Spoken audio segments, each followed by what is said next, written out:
all right. This is the newspaper review. You're just in time for it. And we have had so many things going on this morning, including a play, including, that is not a play, the game that was just ongoing on how well you know the country or how well you know Kenya. And right about now, it is time for the newspaper review, something that we've all been waiting for this morning on the developments that have been happening in the country for the last 1 week or so since we last saw each other and everything that surrounds it. And given prominence this morning is the discussion around Albert Ojwang. But before the late Albert Ojwang. But before we get into that discussion, the panelists are already in studio this morning. I will give the gentlemen a chance to say their names and introduce themselves. I'll begin with my close right. Yes, Auntie Sarah. Good morning, everyone. My name is Lisel. I'm known as Ojwang Mariam, Senior Warrant Officer 1, or Lieutenant Kanali, Kenya Kenyanai, but Kenya wake usikenye. I'm a youth leader, inclusion advocate. What else do I do? I'm a media personality, awards winning, and I'm very happy for you, madam, for winning, emerging a female media personality of the year at the Equal 2025. Congratulations. Thank you. It's a journey we are proud of. Hadi Kutosi ako proud of that. Thank you. Asante sana. I'm ready for the newspaper review today. I'm sad as Ojwang, and we must continue seeking for justice in every platform that we get. If it's on University TV, we do that. If it's on the streets, we do that until we are understood. If that's the language they can understand. If they want us to take back to 1992, we will go back to 1992 aware of ourselves. It will not be the same. Thank you. Karibu sana. Jose? I am a guest of Sylvia Nyango on the Biashara Tuesday show. That is the first thing that I note. And secondly, my name, Emmanuel Kutosi. I believe I'm an astute journalist, critical, political pundit in ways, and also a keen observant member of the public in my capacity as a Kenyan citizen of matters that are happening, and also of the higher role that I have and I take a serious note of as a journalist, which serves as that public aspect connection, particularly on matters happening in the country, and also creating that necessary clarity. And I am proud to be here today, particularly on this day, a day when the National Assembly will be diving into the proponents of the finance bill as we walk towards a region that was not that beautiful last year. There are many things that are happening within that spectrum, and particularly also the matter concerning Albert Ojwang and his unfortunate demise in the hands of our nation's protectors.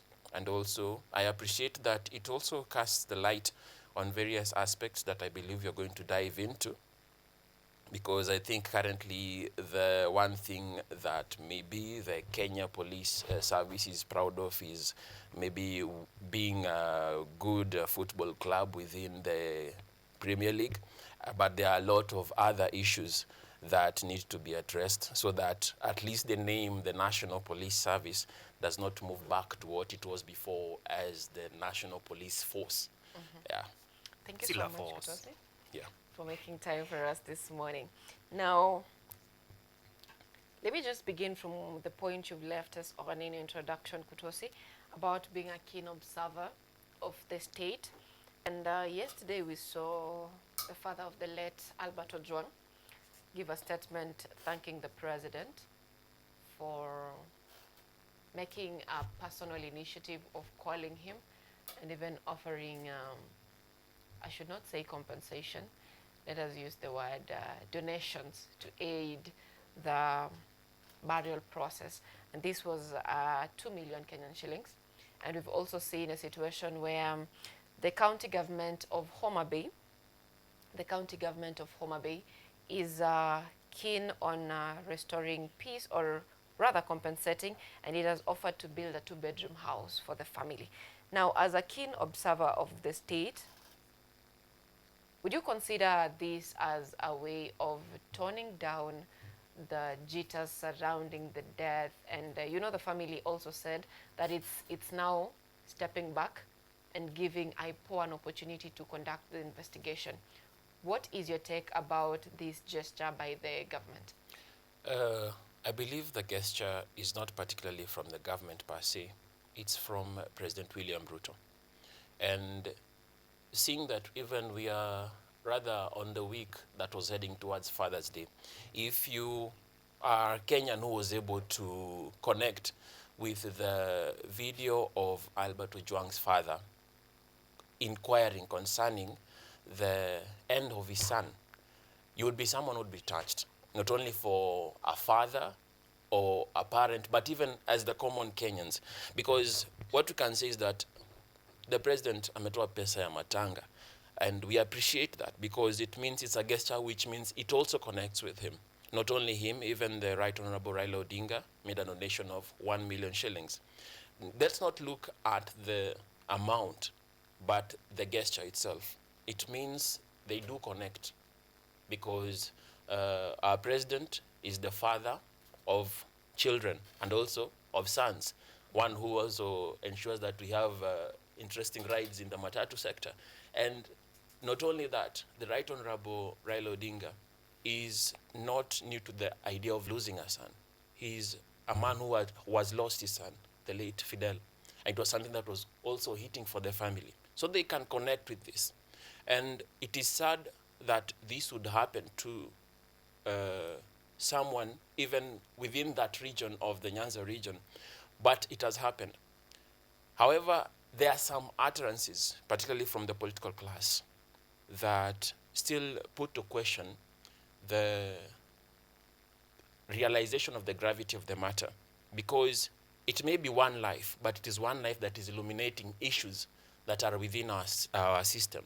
And maybe if you would allow me, I would really appreciate if the director team can be able to play a video of Suna MP Junet Mohammed in his submission in Parliament on the 12th of June concerning this matter, because it was utterances that I will let you also interact with and tell me what you think about them, kindly. Okay, okay. Let's see if we'll get that played. Ojwang, concerning the same, what do you make of it? Before we get to that, let's listen to the submissions by Janet. Yeah. Mr. Speaker, as people from the Fish Lake region, we are grieving, Mr. Speaker. We have lost a very young, prominent young boy, Mr. Speaker, who had a very bright future. But when I see people taking advantage of it politically, Mr. Speaker, I feel very sad, Mr. Speaker. So, Mr. Speaker, I am very happy that you directed the Committee of National Security to look into this matter, and also the police and the Independent Police Oversight Authority. Mr. Speaker, I want a report as soon as possible so that we know what happened to our son as people from the South Nyanza region, Mr. Speaker. So, Mr. Speaker, let us not politicize this matter. If you want politics, kill your son and go and mourn on your own, Mr. Speaker. All right, that is the submission by Janet Mohammed. What do you make of it? If you were to listen to him, he began very well, but in my opinion, he ended very badly. That statement, that utterance first, yes, Ojwang is a son of the Lake region, but more, he's also someone who Kenyans have identified with as one, a young person, a young active person, an environmentalist, someone who was out there beating all the issues that usually overrun most of our youth. When you adopt him, I understand it. But when the final utterance made by the honorable member, I believe it's something that the National Assembly should also consider to strike off the Hansard report. Because what did he mean when he said, if you want to politicize it, kill your son? It's not sensitive, it's something that is off, particularly as a representative of people within a constituency. I find it off, very off, and I believe it's something that even the speaker should not have allowed to have gone within the Hansard, because however much he was emotional, that statement was off. The matter of considering it being politicized, the death of Ojwang came and we had a statement that was submitted. it is from the agitation from the people, who are the political masses, that was able to move it to where we are seeing it right now. And we are seeing people being accountable. We had a submission that the young man hit walls, even with the question that were there no walls in Homa Bay, that he would come and strike the ones that are here. They are all submissions that were made. And there are submissions that some of them, unfortunately, they were taking advantage, or rather, for lack of a better word, insulting the intelligence of the common Mwananchi. And when you listen at what he has said, I believe it's something that he should actually recant, take back, and allow the process to go on, because the death of Ojwang has left Homa Bay. It's now a national thing. And also with the fact that there are more than 20 people who are yet to be known where they are from June 26th last year. More than 20 people are yet to be known where they are. However much we have that report from the Honorable President that people have returned home, there are people who are still missing. There are still those families that, due to time, the limelight is not on them. And the issues that they are facing are concerning their children who are missing for being vocal. We still also need to know, okay, this is what happened to Ojwang so far. You also need to understand the motive behind it. You've seen various statements. I think today the Constable James Mukwana amended his statement. And now he's pinpointing his bosses for directing him to take, for lack of a better word, the message is teach Ojwang a lesson for defaming the Deputy President in the second page of the Daily Nation. And they were, and according to him, he added that Mr. Talam, the OCS, gave him 2,000 shillings to buy alcohol for people who would beat up Ojwang. That is painful to hear as a Kenyan. And at this moment, you are cautious of even the police officers, which should not be a thing. You should feel secure among them. But it brings the question to the common Mwananchi, what is happening? And I believe I will have to end it there. All right. That is a very good submission from you, Kotosi. Thank you so much. Now, coming to your Juang, concerning this whole situation of donations and justice must be found and the current tone down, allowing IPOA to work on the case, what do you make of it? Everything we have been doing in accordance with the Constitution of Kenya 2010. That has been stamped by the former president of Supreme Court of Kenya, Honorable David Maraga. If we have been doing these things in accordance to Constitution, and we're being killed in police stations like animals, it means then we have to rethink how we are living as a country. We started with high profiles being killed. Tukatoka hapo hivyo tukasema haya ni sawa basi. Kakuwa mtoto wa maskini ndo anauliwa, and no one questions. Polisi wanatoka hapa wanaingia mpaka Homa Bay. Unajua comrade akitaka kutoka hapa aende Homa Bay, na pengine nyumba yao ni ya matope kama yenye imetoka kubomolewa ya kina Ojwang. They have to plan for that journey. Watafute mpaka fare. Sometimes it takes even 2 days kupata tu fare ya kwenda home. But the cops, even wale ambao wanataka kujitoa lawama kama DCI, I mean, still went and came to Nairobi. The father followed them to Nairobi, akitry kuona ni wapi wataniitisha cash bail. Manze niwekelee hii title yangu. Hawakueka any of that into regard. They still went ahead and killed the young man, that 1 year of age, a teacher. If you only knew how important a teacher is in this life. Na sisi tukaenda kuseek justice. We've been doing that. Kazi hata tunaitagua kuna watu walitua digital workers. Those people who called us digital workers nowadays are in courts, fighting battles they believe they will win someday because they have money, but they are in courts, meaning whatever they were saying was not something that is right. Sahi Muhua na yeye ameamua kama hawa watu wanataka kuniekelea lawama, basi sote lawama iwekelewe wapi? Hapa. Hata yule mwenye anapeana pesa kona lawama pia. We start from the top. the President William Ruto, mwenye alisema in international media yote ikiona. Why am I saying international media? Tulikuwa na president wa Finland. Before president wa Finland akuja hapa Kenya, President Ruto claimed that we don't have abductions in the country. We don't have torturing in the country. We don't have use of forced disappearances and being held incommunicado against the constitution of Kenya. But on that day, akasema ni ukweli hizi vitu ziko. Lakini guys, tumemaliza na mtawaisikia.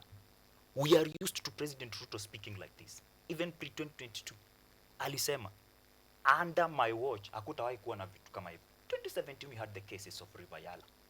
So yeye, kurudi ape mtu 2 million. Imagine, say, I take your son, I kill your son, under my orders, and then I give you 2 million. It's not Ruto's orders. Listen to me. Not verified yet. Listen to me.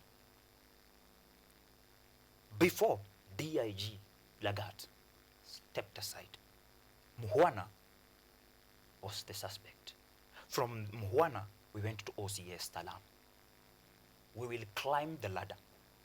And once you climb the ladder, you'll find that the buck does not stop with DIG Lagat. And that's why David Maraga is calling for resignation of IG Kanja.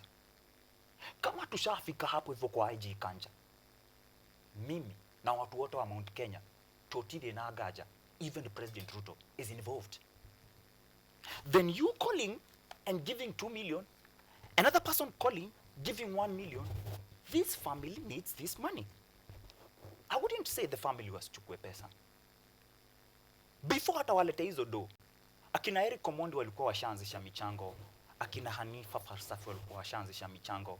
Ndo huyu mtoto wa Ojwang akigrow ajuage, your dad died for Kenyans, fighting the powers they believed could not be touched. And now they are being touched. He did his part. He fought. The father can be criticized by Kenyans for taking that money. But even if he refuses the money, it doesn't mean that these people are sorry. They are not sorry at all. That's why we need to keep pressing until justice is fixed. If poverty is the enemy tulisema, then watu watoke, kama ni pesa inapeano chukua hata kama ni kwa campaign, si ndio? Kama pesa nitatokea niende kwa campaign mali naweza rushua tear gas nichukue. Hizi 2 million zenye ameletewa hapo kwa nyumba, wacheni ajengee na asomeshe huyo mtoto. Huyo mtoto one day, one time atagrow. Maybe he could be some of the greatest people in this country, just because of what his father did. 13 years ago, Sylvia, DCI mwenye bado haja step down, but managed to shift the blame from DCI, akisema kazi ya DCI ni ilikuwa tu kumleta mpaka pale hivyo kwa OCS Talam. In 2012, had the same case of a British citizen being murdered in the same way as Albert Ojwang in a police station. It's on page 8, Standard. Sante. All right, you have made quite accusations to the government. I hope you can substantiate that when called I'm to reviewing order. the newspaper review. Everything I've said is on this paper review. All right. On the Standard, from the cases of Amin being involved with cases like those of Albert Ojwang, it's on page 8. The story of a British citizen that died in Nairobi, Kenya in the year 2012 under DCI, under the same circumstances. It's not accusations. All right. Now, let me come back to you, Kutosi. Was there relevance? Because the whole country is seeking justice. The whole country is asking for accountability. And from where we sit as a country, we understand that all this can be attained only in courts, where a ruling is made and witnesses are presented and all that. So was there relevance in the whole of this matter being taken to Parliament for questioning and submissions and all that? What was the relevance of that? It was very relevant, Sylvia, because in the National Assembly is where we have the people's representatives. I would say that in quotes, but that is what is there. The members of parliament are elected representatives of the people, which means when the matter was within the corridors of parliament, it was being interrogated by Kenyans as a whole. That was the perception that was there. And it was very relevant because Ojwang's demise has gone beyond just a teacher from Homa Bay to an active young man who spoke out on something that we also are seeking to know. What is this defamation that would warrant death? You know, that's the space where we are in, particularly on getting that. And also the other fact that there are also other Kenyans who have lost their children, lost their brothers, lost their sisters in mysterious ways. And this is one case that we've been able to nab in the process. At least it can be able to shed some light and maybe some closure to what may have happened to these ones who we have not seen for at least a year, and we don't know where they are, yet they were taken by those who we would have trusted to be the protectors. Also, it brings the space for reforms. The Interior Cabinet Minister, Cabinet Secretary Murkomen has noted that there will be sweeping reforms within the police setup. We hope it's not sweeping away the reforms. It is reforms that will come in matters of ensuring that even at this moment, when we are seeing the playouts coming out, it also brings the space for accountability. Because now we are seeing the motions. Everyone is trying to show where and what happened. Where was I? This is my responsibility. This is where I was. It's going in a trickle-down motion from the bottom up until they find what led to this matter. And I believe it can be able to be something that will also be able to shed light on various issues. The safety that you have when you're in police custody, because that is the place you would not think you would be in such a situation. I believe the last place we had an issue of insecurity within a police station was in Mpeketoni when there was a terrorist attack where the police station was attacked, but by terrorists, you see. But now, when you're in custody, everyone would assume you're in the safest place. You are surrounded by officers. You are surrounded by, they have an armory in there. Who would even come to tamper with you? But it's now becoming a questionable place. Now to restore that integrity, particularly of our police officers, because it's not all that are rogue. We have to understand that. But sometimes issues like this do come about so that we can be able to weed out the problematic issues within the system. At the same time, also make it like a deterrence that if you commit to go and do this in this manner, this will happen to you. Because if there's a chain of command, there has to be clarity on how it comes about. There was a complaint. Was the complaint brought on to a police station, registered in the OB, the way I'd go after I've been in a certain issue? Was that done? If there is lack of process, what does it mean about you? Are you a higher Kenyan? Is there such a thing as a higher Kenyan? You see, those are the matters that are going to come out, because now it will mean you will not just blindly follow orders. You'll also have to work on who has directed these orders, so that in case of anything, the follow-up can be made. It came from whoever to whoever. At least accountability can be met. And be sure, if we follow this process to the bud, one, it will also be a win for the Independent Policing Oversight Authority, because it's still an authority that is yet to gain its desired trust among the publics. So in moving to be able to execute this and actually investigate and get to the root matter of this issue, it is something that is going to, one, improve its credibility, at the same time improve the integrity within the police force, and also change even those who may be wayward within the force, because there are a lot of issues that have not been addressed. To date, from the year 2013, the registered cases, at least 20 people have perished in police cells.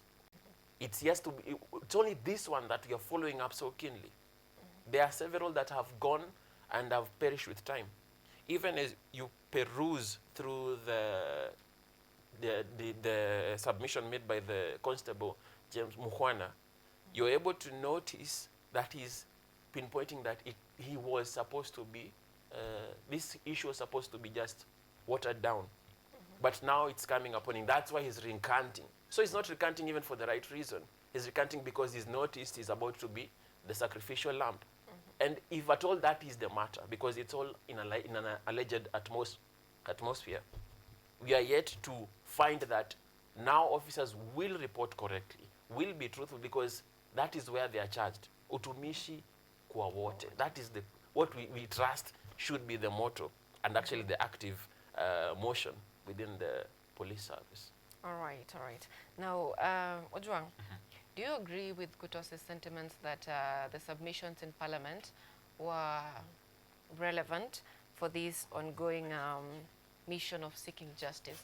And if so, do you think there is hope from the Independent Police Oversight Authority, that is IPOA, for them to conduct a just investigation, given that they are complaining of being underfunded and lacking, should I say, necessary equipments, or rather personnel who are well reimbursed and all that, having enough funding to conduct such investigations, because it's a whole investigation that should be going on right here. Do you think there is hope that justice will be served for the same? I will always be on the hope side until I reach there and I find there is no hope. So we start with this case being discussed in Parliament and the importance. I'll take you back to Constitution of Kenya 2010, Article number 1. After the preamble, Article number 1 talks about the sovereignty of the people and says all sovereign power belongs to the people of Kenya and shall be executed only in accordance with the Constitution, COK 2010. The people may exercise their sovereign power either directly inamaanisha sisi tunaweza toka hapa leo tujisikie wewe na ofisi yako ya IPOA, tujisikie wewe na ofisi yako ya ubunge, wewe na ofisi yako ya urais au polisi, whatever it is, you're not doing the right thing. We will take it upon ourselves to exercise our powers sisi wenyewe directly, by protesting, by demonstrating, by doing all these things that are granted to us after our forefathers fought for freedom and justice of this country pre-1963. Article number 37. Haya, inamaliza inasema, or through their democratically elected representatives. House and MPs, MCAs, and all the other representatives we elect after every 5 years. They should be discussing things that matter to us at the community level. We should be having a mbunge wa Homa Bay. Yeye ndio anapeleka hii kesi pale bungeni iongelelewe. We should be having others in courts, the judiciary, the third arm, wasukume. Pale hivyo kwa executive, ndo hapo unaona tunadanganya that the executive is doing something about Ojwang. That is why the president who sits at the helm of the executive at least anatoa 2 million pale hivyo. It's important tuongelee hizi vitu kwa bunge. Ndo, unajua shida yetu ni wabunge wetu wengi pale hivyo, wako pale hivyo just for a show, wako pale hivyo wapewe sitting allowance, wako pale hivyo wapayuke waende home. But hapo kwa bunge tunaweza pata justice. Ndio maana tunasemaga the weak link ni hii parliament. Wanafaa waongelele. Kwa nini wanafaa waongelele? Juu IPOA si poa. Isaac Hassan, what they are doing right now and the pressure we are mounting inasaidia sana. Wanajaribu kudilidali, take time, buy time so that things zikulie. You know, with time everything or everyone will heal. So wana buy time hivyo ndo tutulie, watu watulie, mazishi yafanyike huko kwa kina Albert Ojwang, wajengewe vile wanajengewa na Homa Bay County na vitu zitulie. But IPOA yenyewe tunafaa tukae chini, tuichunguze sisi kama wananchi, tujue tunataka IPOA inakaaje. Some of these reforms zililetagwa na David Maraga hazikuwa zisaidie polisi peke, zilikuwa zitusaidie sisi. Ndo polisi yache kukuwa force, ikuwe a service. Ndo wachage ati ukishamaliza form 4 masomo imekulemea, umelima D yako ama E, unaingia kiganja huko kwetu Nyeri, kimbia alafu kuwe polisi. Upande kutoka mechanic ukuwe DIG Lagat uanze kutuua huko. We should do better as a country and we can. There is hope for justice. That is why people like the Standard have not rested. On page wanaongelea kuhusu how they have been tackling and handling the Ojwang case on page 7. How Standard covered the Ojwang murder case. Walianza from time walisema killed by police, watu wakasema hapana, hizo ni stories za jaba. Wakatoka hapo hivyo wakasema blood on their hands, wakaweka mpaka picha ya Amin, IG Kanja na DIG Lagat. Wakatoka hapa hivyo shapeless top cops. Kutoka hapo hivyo today we are discussing about no, just resign. You can keep a track record of how things are escalating and you can be able to project mwisho kutakaaje ama kutakuaje in the quest for justice of Albert Ojwang. And anyone else mwenye anafikiria anaweza tu kaaga chini anapewa orders za kuua watu kwa cell, anawaua tu. Kitawaramba sana. Kitawaramba sana if people like Muhwana is saying mimi siendi chini peke yangu. And he has lawyers wenye wanajulikana juu ya kushindaga makesi, Danstan Omari. They will drain the swamp. Trust me. By the time hii kesi inaisha, utasikia IG Kanja akisema pole. By the time hii kesi inaisha, utasikia kuna mahali watu wengine wanaguzwa. Tell me, hizi vitu ambazo Albert Ojwang walikuwa wanajaribu kuexpose, how come ni za DIG Lagat pekee, a guy who was just a mechanic climbing the ladder of success? Kuna powers wanamsaidia. All right. Now I want us to talk a little bit about politics and leave matters of Albert Ojwang aside. But before we do that, Ojwang, I'd like you to, not Ojwang, Kutosi, I'd love for you to give us your final take on the issue surrounding the death of Albert Ojwang. Okay, in my final submission, I'll note that we've had an issue, particularly within Kenya, of extrajudicial killings. There was a time when we were able to fork out more than 38 bodies from River Yala. That was only something that would come out, particularly in an era where there was a lot of such issues. And that is what came out then.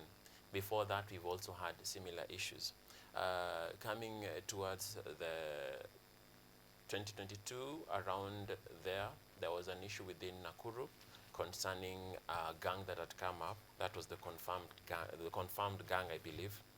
And there we also lost some lives in very questionable matters, because they are yet to be substantiated why. And for some, they were also the victims of stray bullets, and they also perished. We came up to the 25th of June. We also had people disappearing, others succumbing to bullet wounds. And so far, even in the matter concerning Rex Masai, the ballistic reports say that he was not shot by the police officer in question. So you stand to be questioned what shot him, because the man is gone. We also had the issue within, I believe it's no longer, where we had a young boy who was shot. And for someone would actually ask, he's alive. We leave it there. We move on to... 12 bullets. Yes, we move on to them recently. Now not the police service, but now within the KWS. Brian Odhiambo, a fisherman within Nakuru County, he's disappeared.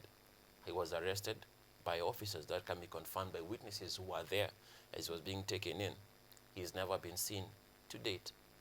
And it's something that cuts across to various forces. We have various institutions that are there to take care of Kenyans. They are the white blood cells of this body that is called Kenya. And they have a role and a responsibility to ensure they do not become cancerous and eat up what Kenya is.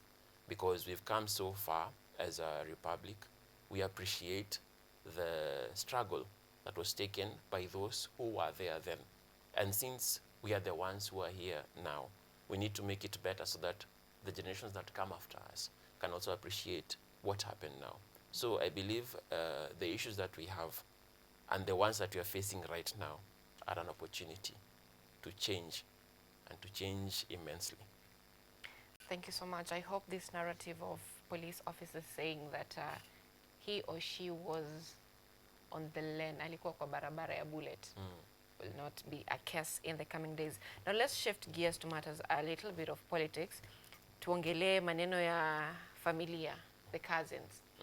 Now, over the past year, since the ousting of Deputy President Rigathi Gachagua to his formation of DCP party, a party that intends to, get all the elective positions in the Mount Kenya region, there is quite backlash from other parties from the mountain. This is Jubilee Party.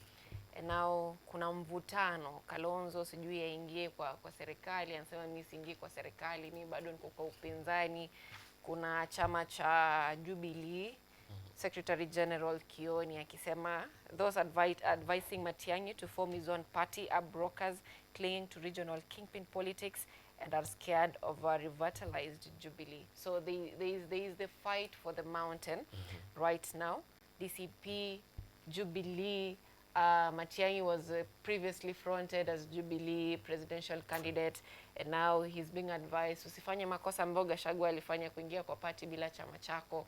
So there is a whole conversation around kingpinship in this country, and it's kind of in response, or is it in retaliation to, we had the president say that he will not hand over power to those people who are saying Ruto must go. People should have agendas.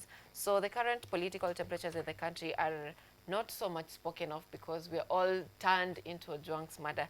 So looking at these that are ongoing, and it's a wave that is coming up because in the next coming week, we'll see this rising really faster. Let me begin with you, Ojwang.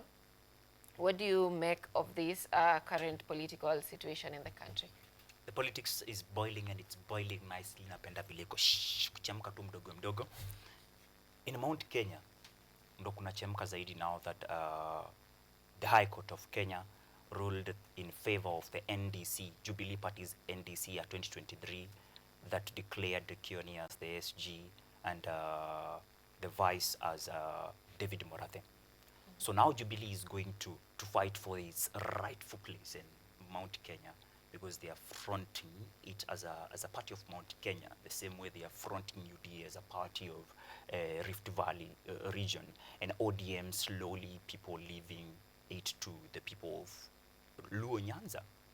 You go to Kisii, where Matiang'i comes from, the Jubilee Party candidate.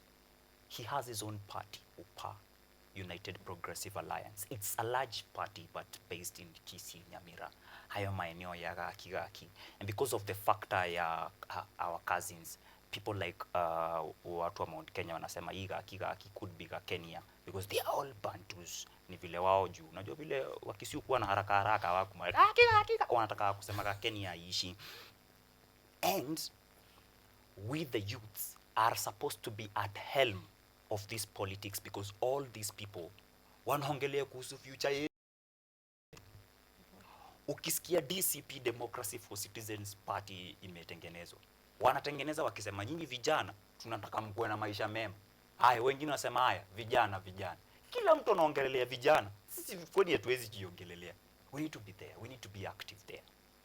If you are not able to form your own party like other youths did, maybe through Kenya Ahadi Party, maybe through the Inject Party, unaona hizo vyama vinakuja, get yourself to a party. Sijali kama mwenyewe ni mzee.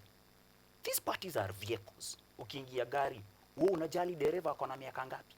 The only thing mimi huwa najali kwa gari ni huyu konda, hii jaba yake, hii time ananiambia nilipe, atanitemea. That, lakini itafanya nisiingie gari, unaona? So tukiwa hapo kwa hivyo vyama, si ni vya wazee. What is our rightful place at the table whereby they are discussing youths, na sisi hatuko hapo hivyo? Wameenda wamediscuss matters za vijana kama Ojwang, wametoa the wife hapo hivyo, wana concentrate na baba. So vyama hivi vinatuhitaji sisi kama vijana tujiamini ya kutosha, tukue intentional about it. You know, sisi vijana ni watu tunasemaga Sylvia na Kutosi, tutapanga. Vijana are a perfect example of what Ruto is doing up there. Tuta. We never do. But if we get intentional in doing, then we will win a lot of seats, especially in parliament and MCA seats. We can have this power. Unaona bunge ikikuwa na vijana wengi kama wabunge, vitu zita change. Niulize kwa nini? There was a time tulikuwa tunapiga watu kama Mohaji Chopevu, juu ya vile waliingia bunge wakaenda wakabadilika.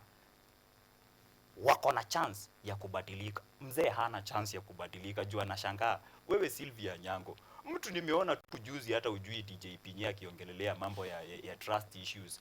Unakuja kuniambia aje ati gava ifai Kurani hivi. So tuko intentional kiasi. Hapa namna gani? You began being personal. We need to be personal even with politics. Wacha kutoka pale hivyo ati wewe sijui unakimbisha candidate ya Rigathi, unakimbisha candidate ya Kalonzo, unakimbisha candidate ya Maraga. One of them, if they die tomorrow, it means you don't have a future. What about your own candidature? It's personal, guys. We should make it personal if we are not doing it. All right.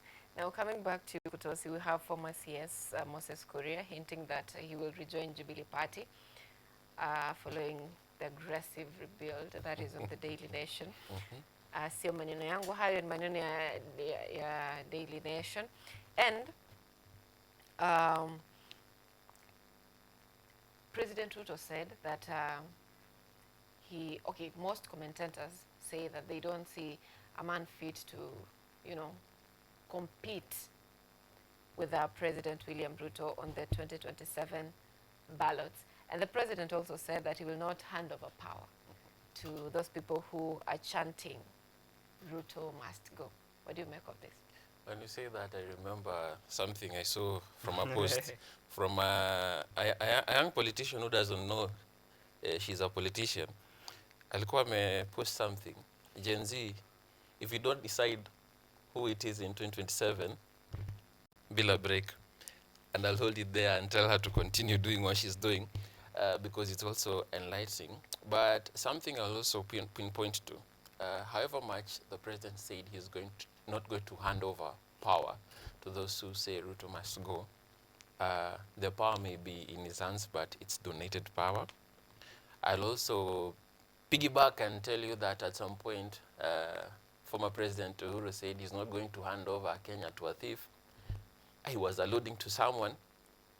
I will not say anything going further in that direction.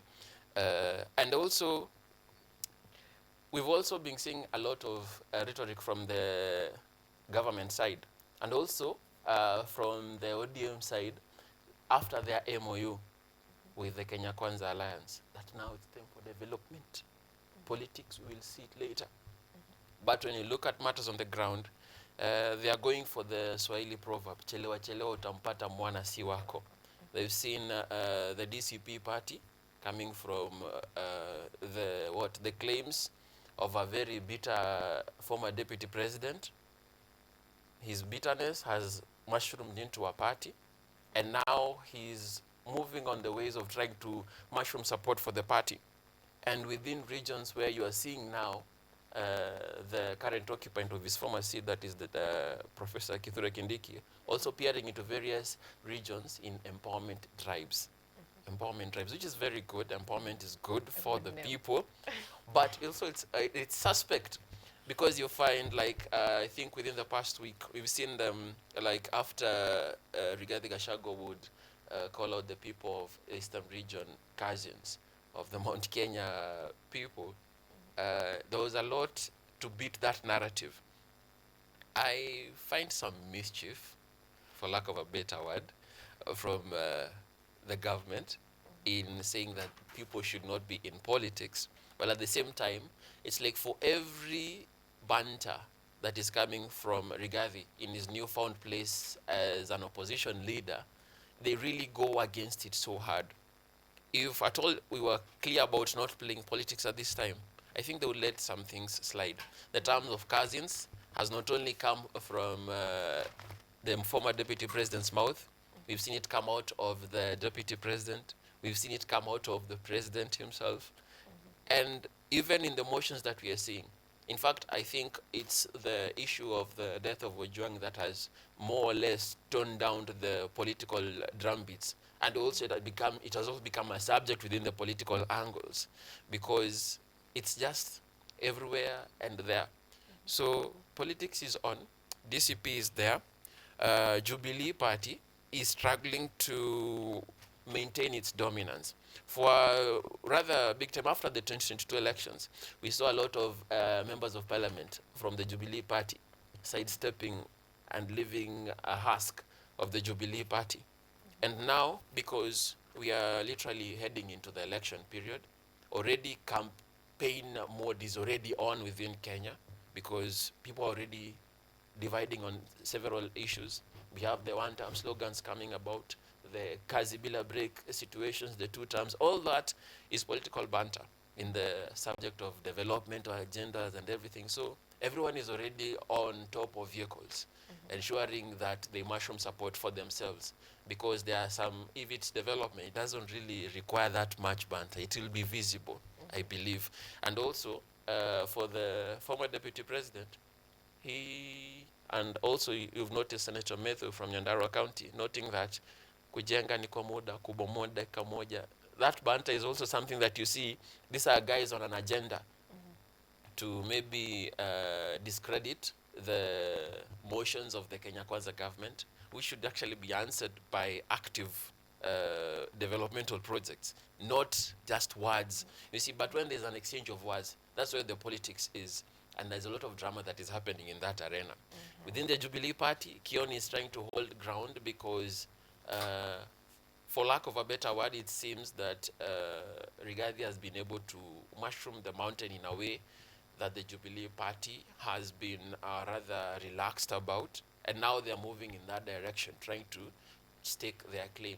But I believe, in my own perception, or as a political analyst, I'd see that it will only serve to divide the vote block within the Mount Kenya region, because for a very huge percentage, even from various polls that have been carried out by various firms, you'd see that there's a lot of dissent from the Mount Kenya region concerning the current government.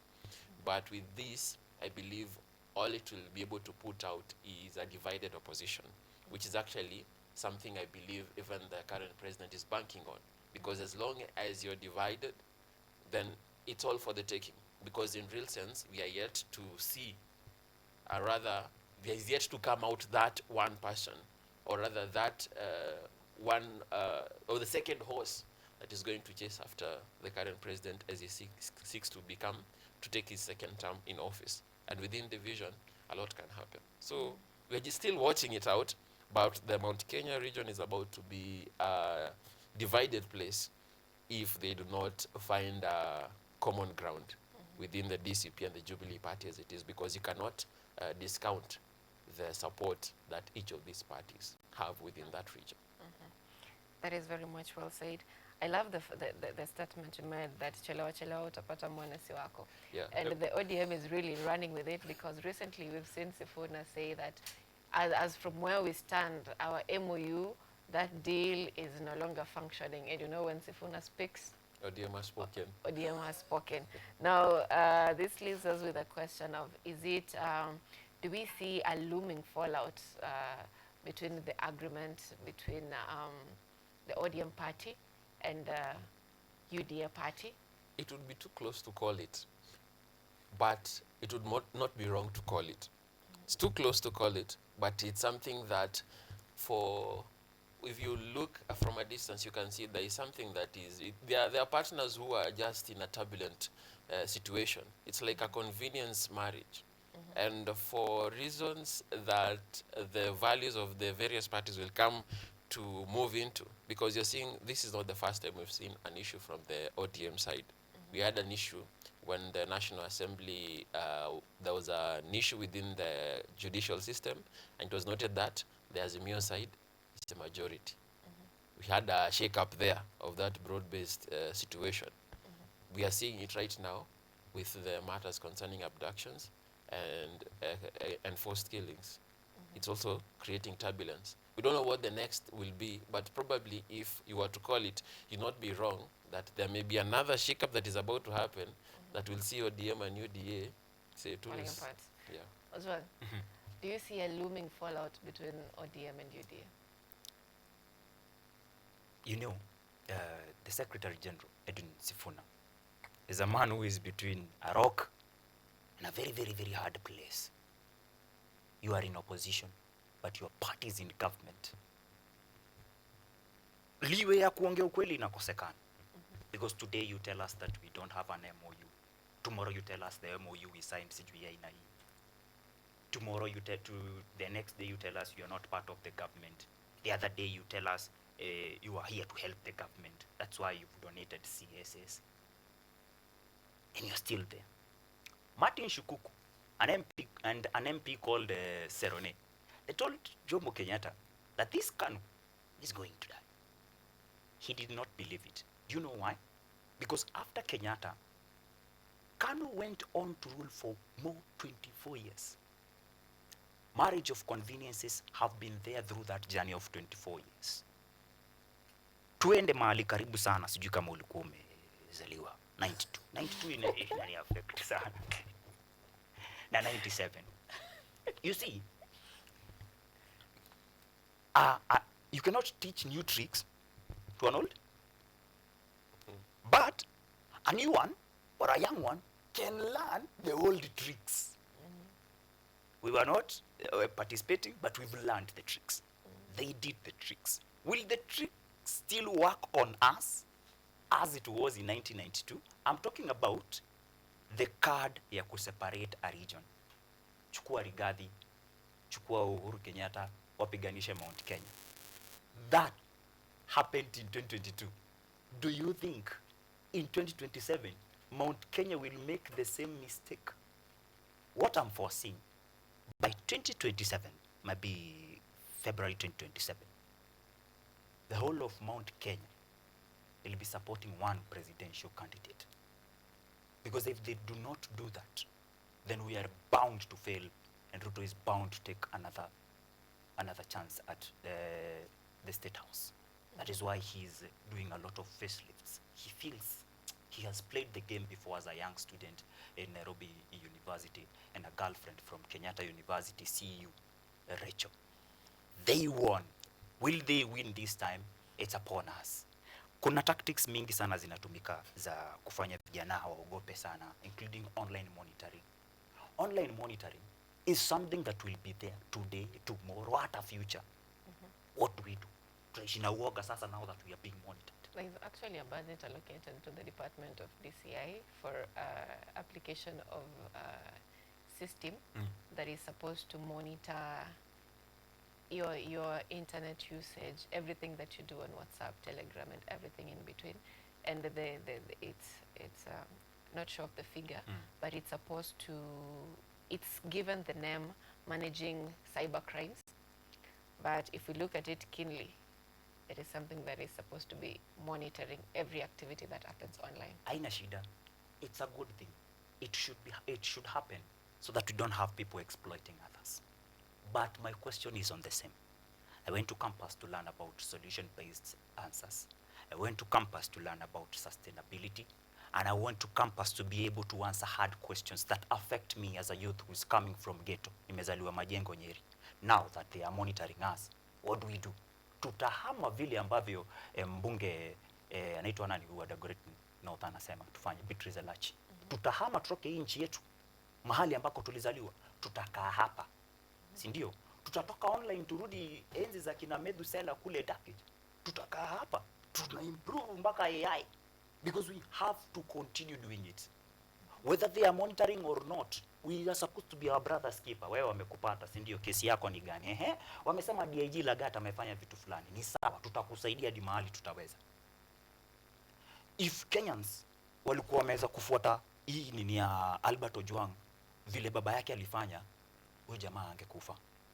Last year in 2024, around 25th June, watu walikuwa wanashikwa sana, wanaroundiwa off. Amnesty International, Law Society of Kenya, Coalition Defenders, wote waliungana, walikuwa wanaishi kwa police stations, wanasema hey, wewe wakwenyu akishikwa tuandikie police station nako, tuje tuendeleze mambo ya freedom and social justice.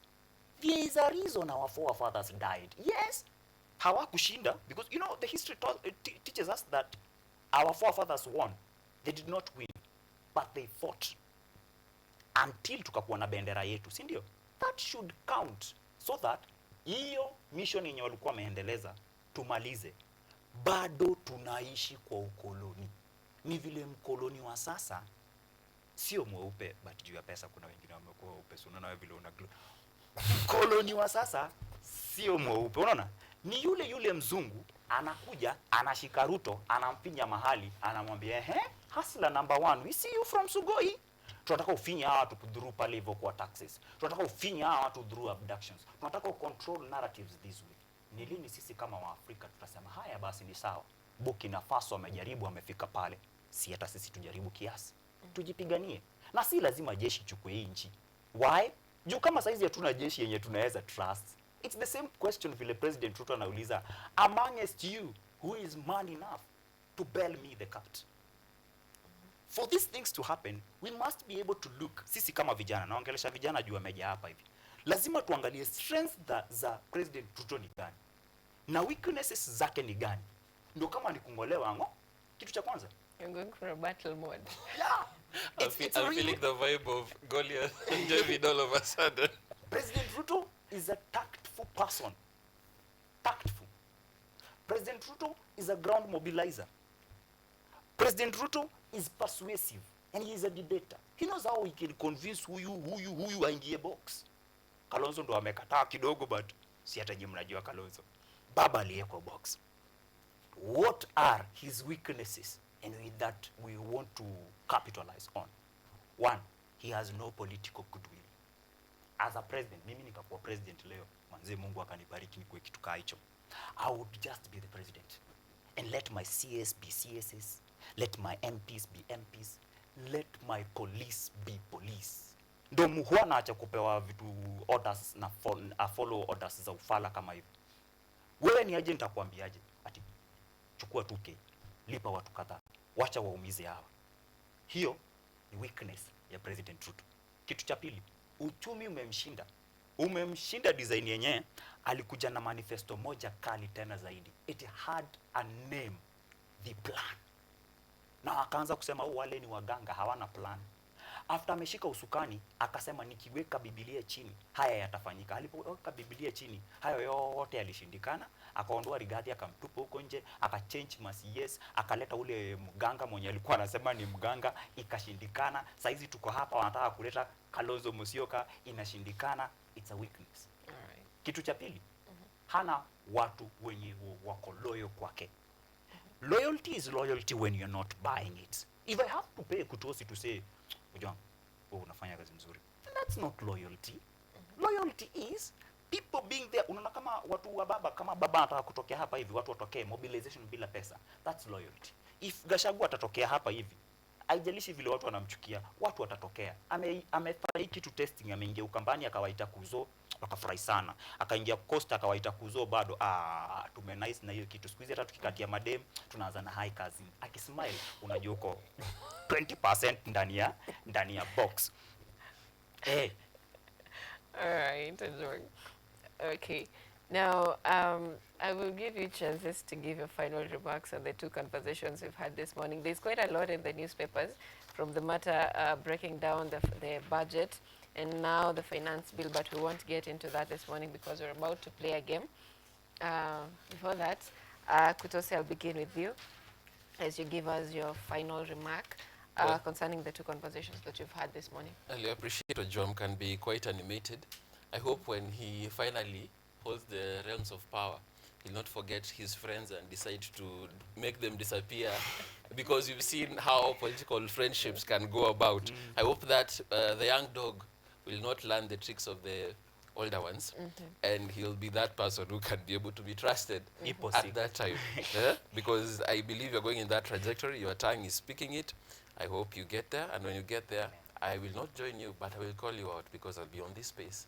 So do not do this to me, okay? Kama kuna napenda ni accountability and responsibility. Hizo vitu zinaniweka in check. Do not do this to him.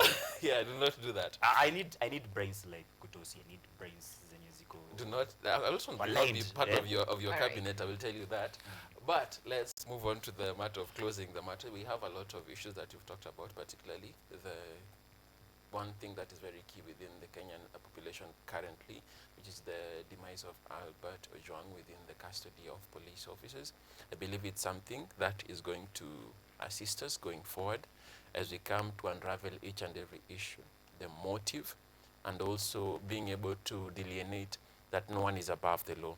I believe it will be something that will also be able to talk to the matters concerning the 25th protest, the disappearances of various of our colleagues, the youth, active voices that were airing their dissent and expressing their values within the streets of Nairobi, those who were shot, those who were captured, those who were clobbered, and clobbered, I must say.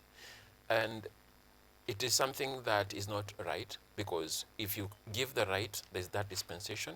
needs to be, there need to be room for that. Also concerning matters concerning the online space, it is a space which is quite wide, but still there still needs to be more of a direct or rather clear legislation concerning it, so that I can be able to know when I've crossed the boundary, because even in speaking within our Kenyan setups, we speak and zingine someone may talk badly to you and be, but it, to escalate to a point of being a determinant between you living and not living, it's not something that should be there. So I believe the National Assembly has a lot to do in matters of clarifying the various legislation concerning the online space. Politics, we'll have politics. We're already in politics. If we were not in politics, if the deputy president was in the various regions only for empowerment drives, we will not see the intention to woo the Wiper leader. Because if you're wooing him, what are you saying? It's more political. Also, we are already in a political atmosphere. We are moving in that space. And it's something that is appreciated. It's part of our democratic space. It's something we appreciate. And also, we appreciate the awakening that is happening among Kenyans concerning various issues that are coming about. Happy belated Father's Day to all the fathers out there. We appreciate them greatly. We appreciate because we're able to see the pain of a father after losing a son. And it's something that I believe most fathers, even the ones who, for lack of a better word, wameamua kuwa irresponsible, they think they thought twice. I think it was a come back to Jesus moment of thinking about various things that we've done in our various capacities, particularly as men.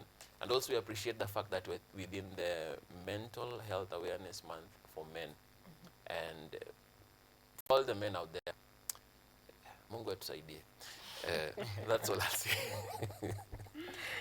Mungu awasaidie. It is Ojwang, kindly, I'll give you, in fact you wewe nakupea less than a minute. Nipe hata 45, nataka hata mimi kucheza. Na nitaanza hapo hivyo pa Mungu atusaidie. There was a time we used to believe as a country that Raila Odinga is our savior. Every time kuna kitu mbaya, Raila Odinga. But today, we don't have no one to cry to. That's why Kutosi now is intentionally asking God to come and see us through kwa hizi vitu zote zenye tunaongelelea. But I would like to give personal reflection to the people. Hii civic education ya saa hizi, iwaendee makarao for lack of a better word. Sometimes calling someone police and calling someone karao, I feel like they are two different things. We have a lot of karaos and not police in our streets. Iko hivi, kuna kitu inaitwa mchezo wa tauni, and you will be accountable and responsible for your own deeds. Constable Mhwana, yeye ndiye ako ndani. DIG Lagat, yeye ako nje. But nani ndo alipeana order? A lot of times vijana wakishikwa pale hivyo kwa karao, karao wanatakaga kile time aonyeshe huyu kijana ako in power, maybe through kuwapiga or kuonyesha tu.